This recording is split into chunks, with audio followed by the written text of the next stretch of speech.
All right, liftoff, and the clock has started.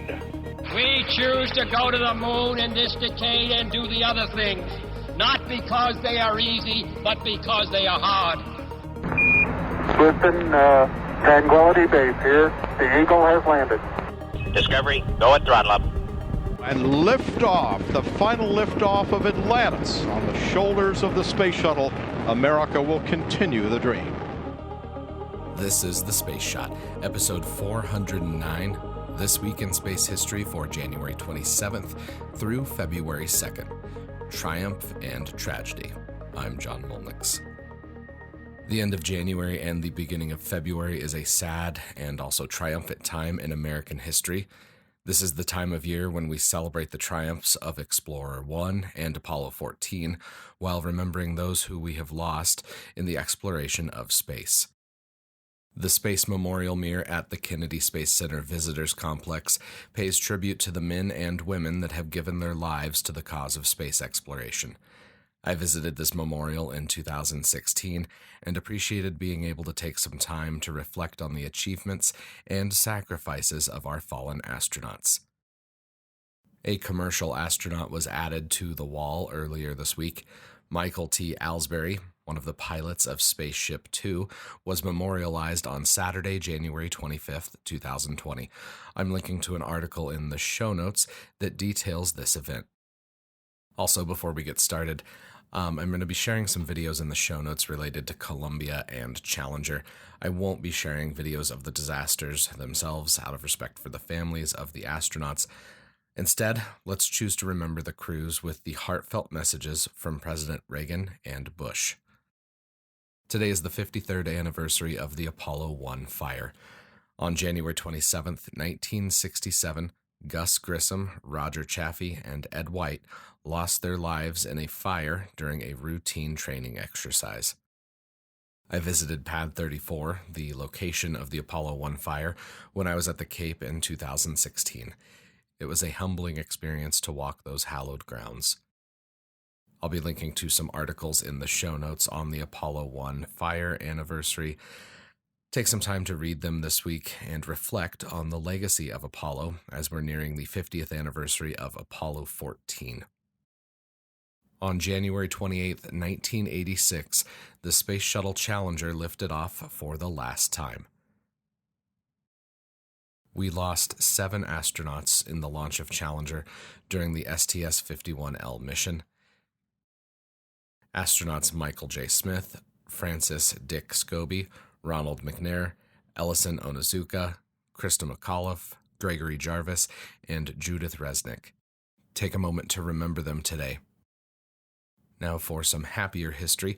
On January 29, 1998, the International Space Station Intergovernmental Agreement was signed by 15 governments.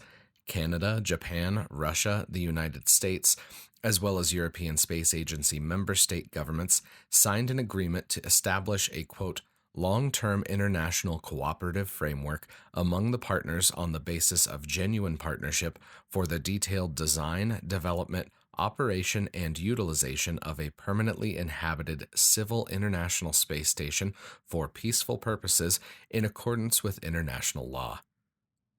This civil international space station will enhance the scientific, technological, and commercial use of outer space. This agreement specifically defines the Civil International Space Station program and the nature of this partnership, including the respective rights and obligations of the partners in this cooperation. This agreement further provides for mechanisms and arrangements designed to ensure its object is fulfilled. That was Article 1 of the agreement. Over 20 years later, the International Space Station is now a fully functioning international laboratory that has had a permanent human presence in space since Expedition 1 launched all the way back in the year 2000. Sadly, I think the International Space Station has suffered from a lack of public attention, much like happened with the shuttle. I suppose this could be considered part of the success of the ISS. It's been an outpost that's been in continuous operation for nearly 2 decades with only minor issues. On January 31st, 1958, the United States launched its first satellite into orbit. Explorer 1 was launched on a Jupiter C rocket, a design developed by Werner von Braun that was a direct descendant of the German V-2 rocket that had been used by the Nazis during World War II. Explorer 1 carried a cosmic ray detector that measured the radiation of the environment in orbit. The measurements made by this instrument showed a lower than expected amount of cosmic rays. According to a NASA article, quote, Van Allen theorized that the instrument may have been saturated by very strong radiation from a belt of charged particles trapped in space by Earth's magnetic field. The existence of these radiation belts was later confirmed by another U.S. satellite launched 2 months later. The existence of these radiation belts was confirmed by another U.S. satellite launched 2 months later, and they became known as the Van Allen belts in honor of their discoverer. Explorer 1 functioned until May 23, 1958, at which time its batteries were totally depleted, and it was no longer able to transmit data back to Earth. This 80-inch long by 6.25-inch diameter spacecraft only weighed about 30 pounds, significantly lighter than Sputnik's beefy 184 pounds. Explorer 1 is a significant spaceflight milestone because it was the first satellite that NASA launched into orbit, instead of just into space on a suborbital trajectory. A few years ago, I took the Then and Now tour while visiting Kennedy Space Center, and I was able to walk out to the pad where Explorer 1 lifted off from. Standing on that exact spot where the first American satellite launched was a humbling experience. The historical significance of these early space flights is just as important as the Wright brothers' first flights. Also on January 31st, Ham the chimpanzee launched on a Mercury Redstone rocket in 1961.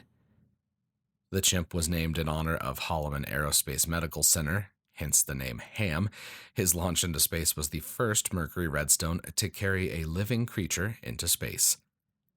The rocket performed above spec, causing the Mercury capsule to fly farther and higher than NASA anticipated.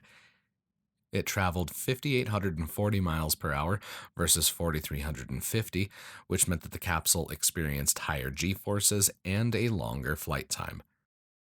Ham was fine, and he was recovered multiple hours later and brought on board a U.S. Navy dock landing ship, the USS Donner.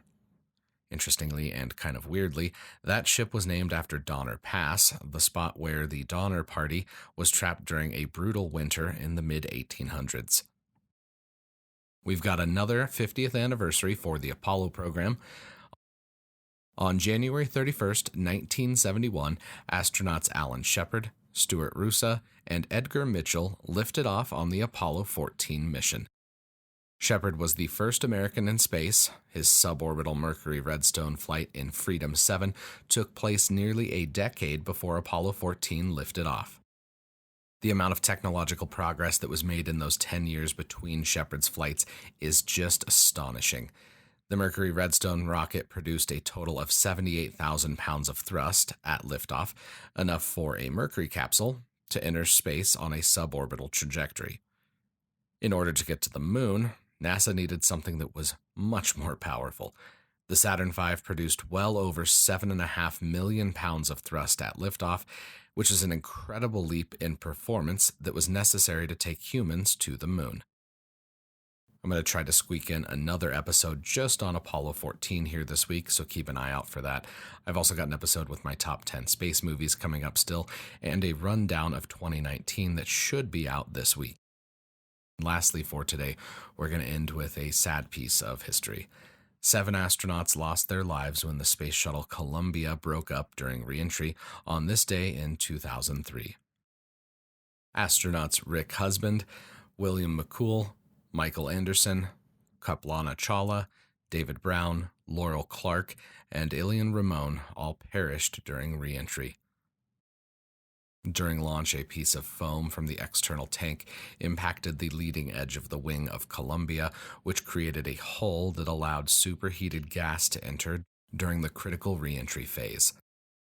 I highly recommend the book Bringing Columbia Home, The Untold Story of a Lost Space Shuttle and Her Crew. I teared up multiple times reading this book. It was incredibly moving and very powerful, and I recommend that you check it out. I'll be linking to it in the show notes. I think this is one of the best books on the loss of Columbia, and the efforts to recover her crew. One last note for today, the Kennedy Space Center Visitors Complex is home to the Forever Remembered exhibit. This exhibit houses pieces of Challenger and Columbia, as well as personal effects from the crews of these two shuttles. It's hard to describe over a podcast. All I can say is go to Kennedy Space Center and visit this place for yourself. It is incredibly moving, and I'm getting some goosebumps here right now thinking about it. No amount of description for me is going to do this exhibit justice. Please just make sure that you visit this exhibit if you ever get the chance to go to Florida. Let's end today by taking a moment of silence to remember all who have been lost exploring the cosmos.